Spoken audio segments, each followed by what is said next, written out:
Hello दोस्तों, हमारी आज की मूवी का नाम है Peter pan and Wendy. Movie की स्टार्टिंग होती है लंदन शहर से, जहां हम एक वेंडी नाम की लड़की को देखते हैं जिसका आज घर में आखिरी दिन है, क्योंकि अगले दिन उसे पढ़ने के लिए बोर्डिंग स्कूल जाना है और इस वजह से वो काफी निराश भी है। वही वेंडी के दो छोटे भाई हैं जो खेल रहे थे। वेंडी उन्हें देखकर उनके साथ खेलने लगती है, लेकिन खेलते खेलते उनका एक शीशा टूट जाता है, जिसकी आवाज सुनकर वेंडी के पिता वहां पर आते हैं और वेंडी को इस तरह खेलते देखकर उसके ऊपर गुस्सा करने लगते हैं, जिससे वेंडी का दिल टूट जाता है और वो काफी ज्यादा दुखी हो जाती है। रात को सोने से पहले वेंडी एक विश मांगती है कि उसकी उम्र कभी ना बढ़े और वो अपनी इच्छा से खुल के जी सके। तो वेंडी की खिड़की से एक टिकर बेल नाम की परी आती है। वो वेंडी के पास जाकर उस पर मैजिकल धूल डालती है, जिससे वो उड़ने लगती है। तभी वेंडी का भाई आकर टिकर बेल को पकड़ लेता है, जिसके बाद वहाँ पीटर पैन भी आता है और सब पीटर पैन को देखकर काफी ज्यादा हैरान हो जाते हैं। असल में पीटर पैन नेवरलैंड से वेंडी को लेने आया है, क्योंकि उसकी इच्छा थी कि वो कभी बड़ी ना हो। साथ ही पीटर पैन उनमें से एक था जिसकी उम्र कभी नहीं बढ़ती थी, जिसे हमने सिर्फ कहानियों में ही सुना था। वही पीटर पैन की परछाई उससे अलग हो जाती है और यहाँ वहाँ भागने लगती है। पीटर जैसे तैसे अपनी परछाई को पकड़ लेता है। वेंडी पीटर की परछाई को उससे बांधने में मदद करती है, जिससे पीटर को बहुत ही दर्द होता है। पीटर को दर्द में देख वेंडी उससे कहती है कि जब भी हमें दर्द होता है तो हमारी मॉम हमें किस करती है, लेकिन यहाँ पीटर को किस के बारे में तो पता ही नहीं था। जिसके बाद वो वेंडी को किस करने के लिए बोलता है, जिस पर वेंडी उसे एक बेल पर किस करके देती है और पीटर उस बेल को खुशी खुशी ले लेता है। तभी पीटर वेंडी को नेवरलैंड चलने के लिए बोलता है, जिस पर वेंडी राजी होती है, क्योंकि उसे अपनी बोरिंग लाइफ से छुटकारा चाहिए था। वहीं उसके दोनों भाई भी पीटर के साथ चलने के लिए जिद करने लगते हैं। पीटर तीनों को कुछ अच्छा सोचने के लिए बोलता है, जिसके बाद फेरी टिंकल बेल उन पर अपनी मैजिकल डस्ट फेंकती है, जिससे वो लोग उड़ने लगते हैं, जिससे वो पीटर के साथ अपना सफर तय करते हैं। तब उनके सामने एक बड़ी घड़ी आती है, जिससे होकर वो लोग नेवरलैंड में पहुंच जाते हैं, जो एक जादुई दुनिया है। यहाँ उन्हें समुद्र में बहुत सारी जलपरियां और बड़े बड़े पहाड़ दिखते हैं। वही समुद्र में हम एक शिप को देखते हैं जो पायरेट्स का है और इनका लीडर का नाम है हुक, जो पीटर का सबसे बड़ा दुश्मन है। वही पीटर को उड़ता देख हुक का आदमी उसे बोलता है कि पीटर पैन वापस आ गया है। पीटर पैन का नाम सुनकर वो सबको पीटर पर हमला करने के लिए बोलता है। असल में हुक को पीटर का नाम तक सुनना पसंद नहीं है, क्योंकि एक बार लड़ाई के दौरान पीटर ने हुक का हाथ काट कर मगरमच्छ को खिला दिया था। तब से उसने पीटर पैन को मारने की कसम खा रखी है और अब वो लोग पीटर पैन के दोस्तों पर हमला करने लगते हैं। पीटर पैन और उसके दोस्त जैसे तैसे बचकर एक पहाड़ के पीछे छिप जाते हैं, लेकिन हुक के आदमी तोप से उन लोगों पर हमला करते हैं, जिससे वहाँ पर ब्लास्ट हो जाता है और वो चारों लोग अलग अलग हो जाते हैं। बाद में जब वेंडी को होश आता है तो वो खुद को अकेला पाती है। उसे वहाँ बस अपने भाई की टोपी मिलती है। वो परेशान होकर अपने भाई को इधर उधर ढूंढने लगती है। तभी उसकी मुलाकात पीटर के कुछ दोस्तों से होती है, जिनमें से एक का नाम टाइगर लेली था। वो वेंडी को बताती है कि पीटर पैन उसे लेने के लिए गया था और वो लोग उसे बहुत अच्छे से जानते हैं। वेंडी उन लोगों से पूछती है कि उसका भाई कहाँ है, जिस पर वो बोलती है कि उसके भाई को हुक के लोगों ने पकड़ लिया है। हम उन्हें देख सकते हैं, लेकिन जब वेंडी दूरबीन की मदद से देखती है तो उसे कुछ दिखाई नहीं देता। फिर टाइगर लिली उसे विश्वास की नजर से देखने के लिए बोलती है, जिसके बाद वेंडी को भी शिप नजर आने लगती है, जहाँ वो देखते हैं कि उसके दोनों भाइयों को हुक के लोगों ने बंदी बनाकर रखा है। अगले ही पल वेंडी के दोनों भाइयों को हुक के सामने लाया जाता है, जहाँ हुक को एक घड़ी की टिक सुनाई देती है। असल में वेंडी के एक भाई के पास घड़ी थी जिसमें से आवाज आ रही थी। उस घड़ी को वेंडी के भाई की जेब से निकाल कर तोड़ देता है और उन्हें एक रूल बताता है कि यहाँ पीटर पैन का नाम लेना मना है, लेकिन इसके बावजूद वो पीटर का नाम ले लेते हैं और कहते हैं कि पीटर पैन उन्हें बचाने जरूर आएगा। ये सब सुनकर हुक का खून खौल उठता है और तभी उसके दिमाग में एक ख्याल आता है। वो सोचता है कि अगर इन दोनों को चारे के तौर पर इस्तेमाल किया जाए तो उन्हें बचाने के लिए पीटर खुद आ जाएगा और तब हम उसे पकड़कर बंदी बना लेंगे। जिसके बाद हुक उन दोनों बच्चों को पकड़कर एक मगरमच्छ के गुफा में ले जाता है और उन्हें वहीं बंदी बनाकर रखता है, ताकि मगरमच्छ उन्हें खा ले। यहाँ मौजूद सभी पायरेट्स काफी खुश होते हैं। उन्हें लगता है कि पीटर उन्हें बचाने जरूर आएगा और तब हम उसे पकड़कर बंदी बना लेंगे। तभी उन पायरेट्स में से एक पायरेट बोलता है कि ऐसा कुछ भी नहीं होगा, यहाँ कोई बच्चा नहीं फंसेगा। असल में ये पायरेट कोई और नहीं बल्कि पीटर पैन था, जो पायरेट्स के भेष में यहाँ आ पहुंचा है। अब अपने असली रूप में आने के बाद पीटर और हुक के बीच लड़ाई शुरू हो जाती है और अब वेंडी भी दूसरे बच्चों के साथ यहाँ पर पहुंच जाती है। वो लड़ते लड़ते पीटर पैन डिस्ट्रैक्ट हो जाता है और इसी मौके का फायदा उठाकर हुक पीटर की परछाई पर हमला करता है, जिससे पीटर पैन नीचे गिर जाता है। हुक उसे मारने ही वाला होता है कि तभी वेंडी पीछे से कहती है कि तुम पीटर को नहीं मार सकते। हुक वेंडी को देखकर हैरान रह जाता है और उससे कहता है कि तुम कौन हो, मैंने तो तुम्हें पहले कभी नहीं देखा। जिस पर वेंडी उसे बताती है कि उसका नाम वेंडी है और वो लंदन से यहाँ पे आई है।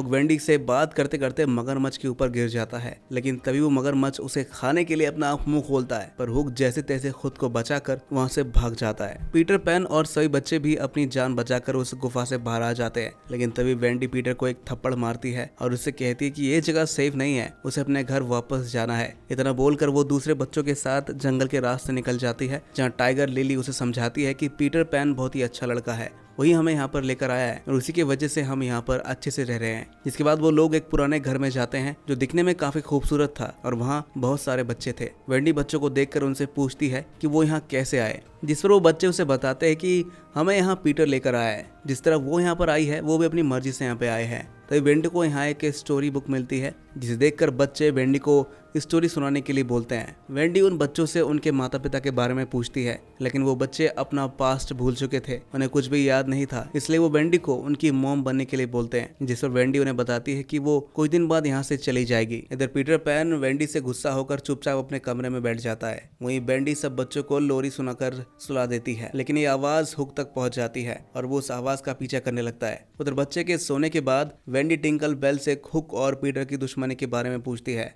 इस सवाल का जवाब देने के लिए टिंकल वेंडी को पीटर पैन के दरवाजे पर ले आती है, जब वेंडी को दरवाजे पर जेम्स का नाम दिखता है। वेंडी जैसे ही उस कमरे में जाती है, पीटर उसे देखकर वहां से चला जाता है। वहीं वेंडी को कमरे में एक लॉकेट मिलता है, जिस पर पीटर उसे बताता है कि एक किस है जिसे मैंने तुम्हारे लिए बनाया था। मैं चाहता था कि हम दोनों एक अच्छे दोस्त बने, लेकिन तुम मुझे बिल्कुल पसंद नहीं करती। तभी वेंडी उससे जेम्स के बारे में पूछती है, जिस पर पीटर उसे बताता है कि हुक ही जेम्स है, वो मेरा बहुत पुराना दोस्त था, हमारे बीच किसी बात से लड़ाई हो गई थी, जिसके बाद वो मुझे छोड़कर चला गया, लेकिन बाद में जब वो आया तो पूरी तरह बदल चुका था, वो शैतान बन गया था और तब से उन दोनों के बीच दुश्मनी चल रही है। वेंडी उसे लड़ाई खत्म करने के लिए कहती है, लेकिन पीटर उसे वहां से जाने के लिए बोलता है। वेंडी जैसे ही उसके कमरे से बाहर आती है तो उसे अपने भाई का टेडी जमीन पर गिरा हुआ दिखता है, जिसे देखकर वो समझ जाती है कि पायरेट्स यहाँ आ गए हैं और उन्होंने सभी बच्चों को पकड़ लिया है। वेंडी पीटर को अलर्ट करने के लिए आवाज लगाती है, लेकिन हुक का आदमी उसका मुंह बंद कर देता है। जिसके बाद हुक पीटर के कमरे में जाता है और उस पर हमला करके उसे घायल कर देता है, जिसकी वजह से पीटर पैन नीचे गिर जाता है। हुक टिंकल लिली को भी पकड़ लेता है, जिसकी वजह से वो पीटर की मदद नहीं कर पाती। इसके बाद हुक सबको पकड़कर अपने साथ ले आता है। उधर पीटर पैन की परछाई उसकी बॉडी से निकलकर लिली के पास मदद के लिए आ जाती है। लिली को पीटर की परछाई देखकर समझ में आ जाता है कि पीटर किसी मुसीबत में है, इसलिए वो फौरन उसकी मदद के लिए निकल जाती है और उस जगह पर पहुंच जाती है जहां वो बेहोश पड़ा था। लिली उसे होश में लाने की कोशिश करती है। पीटर के होश आते ही उसे पता चलता है कि हुक सारे बच्चों को उठाकर ले गया है। दूसरी तरफ वेंडी हुक को बच्चों को छोड़ने के लिए बोलती है और उसे उसके असली नाम जेम्स से बुलाती है। हुक अपना नाम सुनकर काफी भावुक होता है, उसकी पुरानी यादें ताजा हो जाती हैं। तो वेंडी उससे उसकी स्टोरी के बारे में पूछती है, जिस पर हुक उसे बताता है कि उसे अपनी माँ की बहुत याद आती थी, इसलिए उसने नेवरलैंड को छोड़ने का फैसला किया और वहाँ से निकल गया, लेकिन वो कभी अपनी असली दुनिया में नहीं पहुँच पाया। जिसके बाद पायरेट्स ने उसे पाला और बड़ा किया,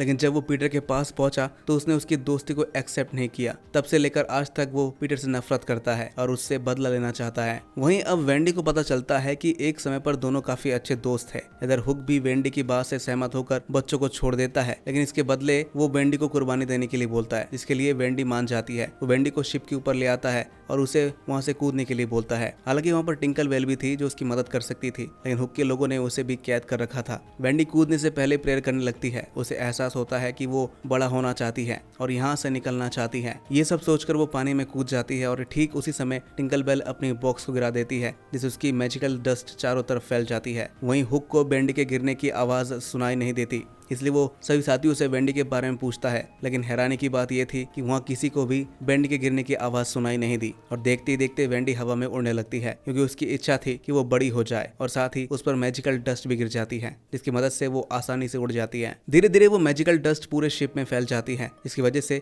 शिप हवा में उड़ने लगता है और अब पीटर पैन भी वहाँ पर आ जाता है और एक बार फिर पीटर और हुक में लड़ाई शुरू हो जाती है। वहाँ मौजूद सभी बच्चे पायरेट्स के ऊपर हमला करने लगते हैं। हर तरफ अफरा तफरी का माहौल होता है और इसी दौरान उनका शिप पहाड़ से टकराने वाला होता है, लेकिन तभी वेंडी के भाई आकर सही समय पर हैंडल को घुमा देता है, जिससे वो लोग सभी बच जाते हैं। तभी कुछ पायरेट्स आकर उन्हें तंग करने लगते हैं, जिसे देखकर वेंडी अपने दोनों भाई को बचाती है और वहाँ मौजूद सभी लोगों को कुछ न कुछ पकड़ने के लिए बोलती है। जिसके बाद वो स्टीयरिंग घुमाकर शिप को उल्टा कर देती है, जिससे सारे पायरेट्स समुद्र में गिर जाते हैं। दूसरी तरफ हुक और पायरेट्स दोनों आपस में लड़ रहे होते हैं कि तभी हुक नीचे गिरने वाला होता है, लेकिन पीटर उसे पकड़ लेता है और इसकी तरफ दोस्ती का हाथ बढ़ाता है। यहाँ पीटर उससे अपनी गलती की माफी मांगता है, पर हुक के अंदर नफरत काफी बढ़ चुकी थी और वो पीटर के साथ दोबारा दोस्ती नहीं करना चाहता था, इसलिए वो आखिरी में अपना हाथ छुड़ाकर नीचे समुद्र में गिर जाता है। अब यहाँ मौजूद सभी बच्चे अपने असली दुनिया में जाने का फैसला करते हैं। वेंडी पूरे शिप को लेकर अपनी असली दुनिया में ले आती है। यहाँ वेंडी की आवाज सुनकर उसके मॉम डैड ऊपर आ जाते हैं और वो वेंडी को देखकर बहुत ही खुश होते हैं। वेंडी अपनी मॉम के गले लग जाती है और कहती है कि वो अपनी माँ के सभी सपनों को पूरा करेगी और अपनी जिंदगी में कुछ